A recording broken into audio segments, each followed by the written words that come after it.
వి gold trusted gold buyers తాకట్టులో ఉన్న బంగారాన్ని విడిపించి ఈ రోజు ఉన్న మార్కెట్ ధరకే కొనబడును. మరిన్ని వివరాలకు సంప్రదించండి 7710772020.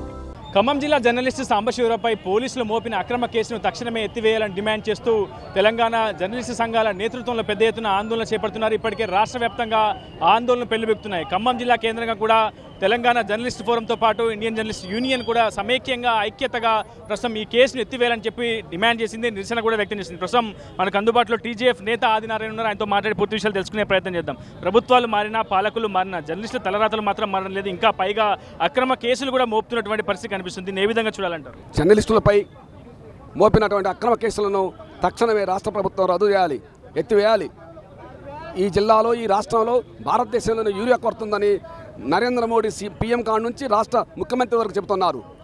ఆ కొరత మీదనే వార్త కవరేజ్కి వెళ్ళిన Telangana news channel reporter Sambasivarao, cameramen నాగరాజులపై అక్రమంగా కేసులు నమోదు చేశారు. అంతేకాకుండా ప్రభుత్వాన్ని అస్థిరపరచడం, ప్రభుత్వాన్ని కూల్చడం, ప్రభుత్వానికి వ్యతిరేకంగా చర్యలకు పాల్పడ్డారని కూడా చేశారు. అంటే ఇంతటి దారుణమైనటువంటి కేసులు ఎప్పుడూ జర్నలిస్టుల మీద పెట్టలేదు. తక్షణమే ఎత్తివేయాలి. ఒక జర్నలిస్ట్ సమూహం రాష్ట్ర ప్రభుత్వాన్ని కూల్చగలిగిద్దా? అంటే మేము కూల్చగలిగే శక్తి మాకుందంటే ఈ రాష్ట్ర ప్రభుత్వం అంత బలహీనంగా ఉందా? అర్థం చేసుకోవాలని తెలియజేస్తూ, ఇప్పటికైనా జిల్లాకు చెందినటువంటి 3 మంత్రులు ఉన్నారు. మీరు కూడా ఇవాళ జిల్లాలో మీ వార్తలు కవరేజ్ చేస్తున్నాం. మీరు ఎక్కడికి వెళ్తే అక్కడికి మీ ఎంట రుకులు పరుకులు పెడుతూ వార్తలు కవరేజ్ చేస్తున్నాం. మాకు కేసులు పెట్టి మమ్మల్ని నిర్బంధించి అక్రమ నిర్బంధాల ద్వారా మమ్మల్ని అంచవేయలేరని తెలియజేస్తూ ఈ చర్యలు తక్షణమే విత్డ్రా కావాలని కోరుతున్నాం. ఇట్లపై నిరంతరం హత్యాయత్నాలు కూడా జరుగుతున్నటువంటి పరిస్థితి కనిపిస్తుంది. అనేక అక్రమ కేసులు కూడా బనాయిస్తున్నారు. ప్రభుత్వాలు, పాలకులు పదే జర్నలిస్టుల పట్ల ఇటువంటి ధోరణి ప్రదర్శించడం కావచ్చు, పోలీసులు కూడా ఎటువంటి ప్రాథమిక విచారణ చేయకుండా ఇలాంటి కేసులు బనాయించడం ఏ విధంగా చూడాలి? ఇది చాలా దుర్మార్గమైనటువంటి చర్య. పోలీసు కానీ, పాలకవర్గాలు కానీ ఫ్యాషన్గా మారిపోయింది. జర్నలిస్టులని భయభ్రాంతులను గురి చేసి తమకు అనుకూలంగా వార్తలు రాసుకోవాలని చూస్తున్నారు. కానీ పౌర సమాజం చాలా గట్టిది. రాజ్యాంగం ఇవన్నీ ఉన్నప్పటికీ పౌర సమాజం తలుచుకుంటే ఎవరు మిగలరు అనేది నేపాల్ ఉదాహరణ మనకి చెప్పింది, తర్వాత శ్రీలంక ఉదాహరణ చెప్పింది. పాలకులేం ప్రత్యక్షంగా ఎక్కడో ఊడిపడలేదు. జర్నలిస్టులు అనేవాళ్ళు వార్తల సేకరణకు పోతుంటారు. వృత్తి ధర్మం అది. యూరియా కొరత అనేది దేశవ్యాప్తంగా ఉంది, రాష్ట్రంలో ఉంది. స్వయాన మన జిల్లా మంత్రి అయినటువంటి వ్యవసాయ శాఖ మంత్రిగా ఉన్నటువంటి సీనియర్ మంత్రివర్యులు తుమ్మల నాగేశ్వరరావు గౌరవనీయులు కేంద్రం దగ్గరికి పోయారు, వ్యవసాయ శాఖ మంత్రిని కలిశారు. మా రాష్ట్రంలో యూరియా కొరత ఉందని అన్నారు. ఈ రాష్ట్రంలో యూరియా కొరతని తీర్చమని, మనకు ఎక్కువ కేటాయించాలని యూరియాని కోరారు. అవన్నీ నిజాలే కదా. ఆ సందర్భంగా ఇక్కడ రైతులు పడుతున్నటువంటి ఇబ్బందుల్ని, వాళ్ళ దీన్ని తెలుసుకునేందుకు పోయి వార్తలు కవర్ చేస్తే తప్పేమిటి? ఇందులో తప్పేం లేదే. అలాంటి దాన్ని తప్పుబట్టి రాజద్రోహం కేసు, దేశద్రోహం కేసు. రాజద్రోహమా? రాజులే లేరు, మనం పరిపాలించుకునేది ప్రజాస్వామ్యంలో ఉన్నాం. రాజద్రోహం కేసు ఎప్పటి నుండో రాజద్రోహం కేసు తీసేయాలని, అది లేదని, రాజులే లేరు, రాజద్రోహం కేసు అట్లాంటిదని చెప్తున్న సందర్భాల్లో ఇక్కడ పిచ్చుక మీద బ్రహ్మాస్త్రం రాగా చిన్న విలేకరిగా ఉన్నటువంటి సాంబశివరావు మీద రాజద్రోహం కేసు పెట్టడం ఇది ఎంతవరకు న్యాయం? అందుకని పాలకులు కానీ, పోలీసు అధికారులు కానీ ఆలోచించాలి. చిన్న వాటి మీద, పిచ్చుక మీద బ్రహ్మాస్త్రాలు ప్రయోగించి జర్నలిస్టులని భయాందోళనకు గురి చేయాలని ప్రయత్నం చేస్తే ఖబర్దార్. ఈ సందర్భంగా చెప్తున్నాం, మేము కూడా రెడీగా ఉంటాం. మా మీద కేసులు పెట్టండి, జైల్లో పెట్టండి, ఏమైనా చేయండి. కానీ అన్యాయాన్ని అన్యాయం అని చెప్పడానికే మేము సిద్ధంగా ఉంటాం. న్యాయాన్ని న్యాయం అని చెప్తాం. నిజంగా తుమ్మల నాగేశ్వరరావు గారు ఢిల్లీ పోతే తుమ్మల నాగేశ్వరరావు గారు ఢిల్లీ పోయిండు, యూరియా కోసం అడిగిండి అని చెప్తున్నాం. అది మంచిదేగా ప్రభుత్వానికి. రేవంత్ రెడ్డి గారు కూడా యూరియా అడుగుతుండని చెప్తున్నాం. ఈ రాష్ట్రంలో కొరత ఉందని చెప్తున్నాం. ఇట్లాంటి వాటిని కూడా పరిశీలించాల్సినటువంటి ఈ తరుణంలో జర్నలిస్టులని టార్గెట్ చేసి కేసులు పెట్టి భయభ్రాంతులను గురి చేయటం, వాళ్ళ కుటుంబాల్లో ఇబ్బందులకు గురి చేయటం అనేది సరైనది కాదు. నిద్రలేని రాత్రులు గడుపుతున్నారు ఈ కేసు పెట్టిన దగ్గర నుండి, ఇంటి దగ్గర పిల్లలు, పాపలు. అందుకని ఏంటంటే ఇది అన్యాయమైంది. జర్నలిస్టు లోకం మొత్తం కూడా ఆయన వెనకాల ఉంటుంది. అన్ని రాజకీయ పార్టీలను అవసరమైతే కూడగొట్టి ఈ దుర్మార్గమైనటువంటి చర్యని, ఈ తప్పుడు కేసుల్ని ఎత్తివేయాలని డిమాండ్ చేస్తున్నాం.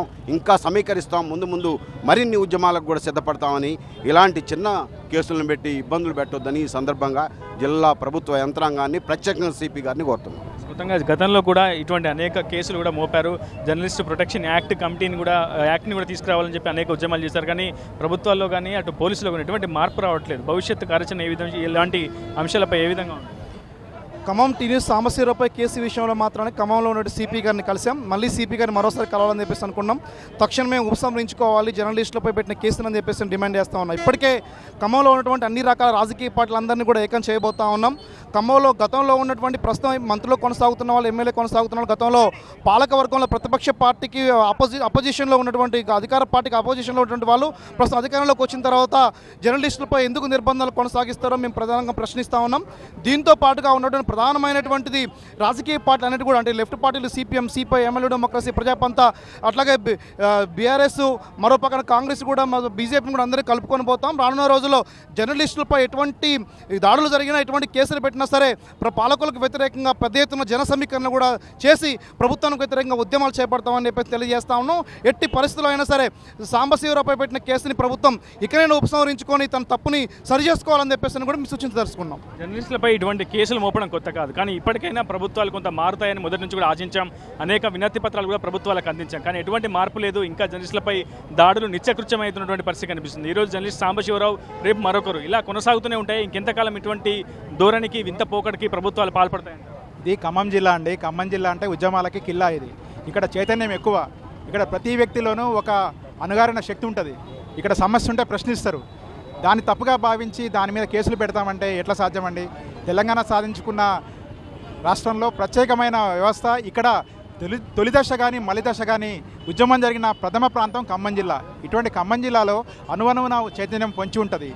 ఇప్పుడు యూరియా కోసం రాష్ట్రం మొత్తం కష్టపడుతున్నారండి. ఎక్కడ పోయినా రోడ్లకి పనిచేస్తున్నారు. అదే సందర్భంలో ఖమ్మంలో కూడా యూరియా కావాలని రోడ్ల మీదకి రైతులు వచ్చినప్పుడు ఒక జర్నలిస్టు విధేంటండి, జర్నలిస్టు ప్రజల సమస్యలను ప్రభుత్వానికి నివేదించడం, ప్రభుత్వం దృష్టికి తీసుకురావడం, అదే ఆయన చేసిండు. అక్కడ రైతులు ఎలాంటి ఇబ్బందులు పడుతున్నారు, వాళ్ళ అవస్థలు ఏంటని ప్రభుత్వానికి దృష్టి తీసుకుపోయినప్పుడు ఆ పరిష్కారానికి ప్రయత్నం చేయాలి తప్ప కక్ష సాధింపు ధోరణితో కేసులు పెట్టడం, నాన్ బెయిలబుల్ కేసులు పెట్టడం ఇప్పుడు ప్రభుత్వానికి తాత్కాలికంగా ఆనందం కలుగుద్దేమో కానీ ఇది ప్రజా ఉద్యమాలకు దారిస్తూ ఉంటుంది. ఎందుకంటే జర్నలిస్ట్ అనేవాడు ఉద్యమం చేయబట్టే తెలంగాణ వచ్చింది. జర్నలిస్ట్ అనేవాడు ఉండబట్టే ఇప్పుడు ప్రభుత్వం కానీ ప్రతిపక్షం కానీ ఉంది. ఇది మర్చిపోయి రాజ్యాంగం కల్పించిన హక్కులను పరోక్షంగా తప్పుదోవ పట్టించే ప్రయత్నం చేయడం అనేది సరికాదండి.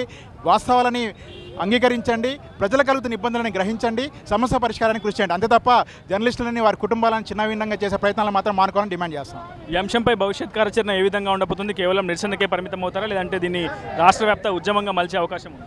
ప్రధానంగా ఏదైతే టీయూడబ్ల్యూజే, టీజేఎఫ్ ఖమ్మం జిల్లా పక్షాన ప్రధానంగా మేము కోరేది ఒకటే, మీడియా స్వేచ్ఛను హరించకండి. తెలంగాణ ప్రభుత్వం ప్రధానంగా ఏదైతే జర్నలిస్టుల మీద పెట్టినటువంటి అక్రమ కేసులు ఎత్తివేయాలని ముందు డిమాండ్ చేస్తున్నాం. రెండో వైపు ఏదైతే మీడియా మీద ఇట్లనే అక్రమ కేసులు బనాయించి అట్లాగే మీడియా స్వేచ్ఛను హరిస్తే భవిష్యత్తు పోరాటాలు కూడా సిద్ధమవుతాం. ప్రధానంగా ఇప్పటికే టీయూడబ్ల్యూజే, టీజేఎఫ్ రాష్ట్ర అధ్యక్షులు అల్లం నారాయణ గారి ఆధ్వర్యంలో అక్రమ కేసులు ఎత్తివేయాలని రాష్ట్ర వ్యాప్తంగా నిరసన కార్యక్రమాలు చేపట్టాలని ఒకవైపు పిలుపునివ్వడం జరిగింది. దానిలో భాగం ఖమ్మం జిల్లా కేంద్రం కూడా నిరసన వ్యక్తం చేస్తున్నాం. ఇదే సందర్భంలో మరిన్ని కేసులు ప్రభుత్వం ఏదైతే అక్రమ కేసులు ఏదైతే ఉన్నాయో ప్రధానంగా మీడియా అనేటువంటిది ఏదైతే ప్రభుత్వంలో జరుగుతున్నటువంటి లోపాలు కావచ్చు, లేదంటే జరుగుతున్నటువంటి వాస్తవాలు ఏవైనా ఏదైతే సమాజానికి మేము చెబుతున్నప్పుడు దాంట్లో లోపాలుంటే సరిదిద్దుకోవాలి. కానీ ఏదైతే వాస్తవాల్ని మరుగుపరచడం కోసమో లేదంటే వాస్తవాలు మీడియా బయటకు తీస్తుందని చెప్పేసి వారి మీద అక్రమ కేసులు బనాయించడాలు అనేటువంటిది ఇది సరైనది కాదు. కాబట్టి మీరు తక్షణమే ఈ పెట్టినటువంటి అక్రమ కేసులు వెనక్కి తీసుకోవాలి. లేదంటే భవిష్యత్తులో రాష్ట్ర వ్యాప్త ఉద్యమానికి మేము టీయూడబ్ల్యూజే, టీజేపీ పక్షాన పిలుపునిస్తున్నాం. ఖచ్చితంగా పోరాడతాము, జర్నలిస్టుల పక్షాన నిలబడతామని చెప్పేసి మరొకసారి తెలియజేస్తున్నాం. సెక్షన్ 151 కూడా రాజద్రోహం కిందకి వస్తుందని చెప్తున్నారు. ఈ అంశంపై హైకోర్టు నిపుణులను కూడా మీరు సంప్రదించే ప్రయత్నం చేస్తున్నారు. యాంటీసెప్టర్ బెయిల్ కూడా వెళ్తున్నారు. ప్రస్తుతం పరిస్థితి ఏంటి? భవిష్యత్తులో ఈ అంశంపై ఏ విధంగా ముందుకెళ్ళే అవకాశం?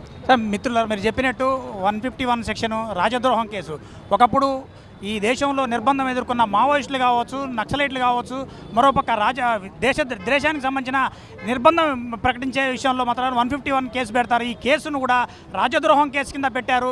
అతను కేవలం టీ న్యూస్ సాంబశివరావు ప్రభుత్వం యూరియా పంపిణీ చేయట్లేదని కొనజర్ల మండలం గోపతి సొసైటీలో రైతులు పడుతున్న ఇబ్బందుల్ని బాహ్య ప్రపంచానికి చెప్పే విధంగా తన మైకు ద్వారా చెప్పే ప్రయత్నం చేశాడు. ఈ సందర్భంలో వాళ్ళు ప్రభుత్వం దాంతోపాటుగా కాంగ్రెస్ పార్టీ నేతలు కొంతమంది ఒక రైతును ఉసిగొలిపి తమను వాయిస్ ప్రభుత్వానికి వ్యతిరేకంగా ఇవ్వాలని చెప్పటం మాత్రం దీంట్లో ఎక్కడా కూడా వాళ్ళకి సాక్ష్యం లేదు.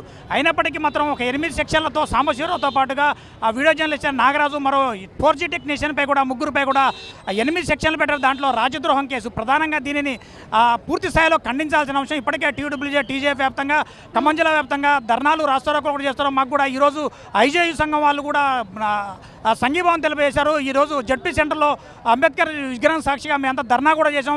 మరోపక్క ఇప్పటికే హైకోర్టు ట్రిబ్యునల్ కూడా ఆశ్రయించేందుకు హైకోర్టును కూడా ఆశ్రయించేందుకు ప్రయత్నం చేస్తున్నాం. ఈ కేసు మాత్రం ప్రభుత్వం తక్షణమే తీసివేయాలి. అతనిపై పెట్టిన అక్రమ కేసును మాత్రం తీసేయకపోతే మాత్రం రాష్ట్ర వ్యాప్తంగా ఆందోళన చేపడతామని TUWJ TJF తరఫున మేము చెప్తున్నాం. జర్నలిస్ట్ సాంబశివరావు అతని కెమెరామెన్ ఇతరులపై పెట్టిన కేసుల్ని అక్రమ కేసుల్ని ఎత్తివేయాలని TUWJ TJF తరఫున కోరుతున్నాం.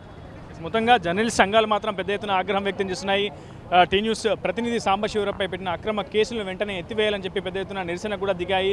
భవిష్యత్ కార్యాచరణలకు కూడా తాము సిద్ధమవుతామని చెప్పి హెచ్చరిస్తున్నటువంటి పరిస్థితి కనిపిస్తుంది. ఇది హైదరాబాద్ రిపోర్టర్ ఉదయ్ RTV ఖమ్మం నుంచి. తెలుగులో న్యూస్ కి ఫాస్టెస్ట్ యాప్ ఇప్పుడు టోటల్లీ న్యూ అవతార్లో జస్ట్ 5 seconds లో కంప్లీట్ న్యూస్.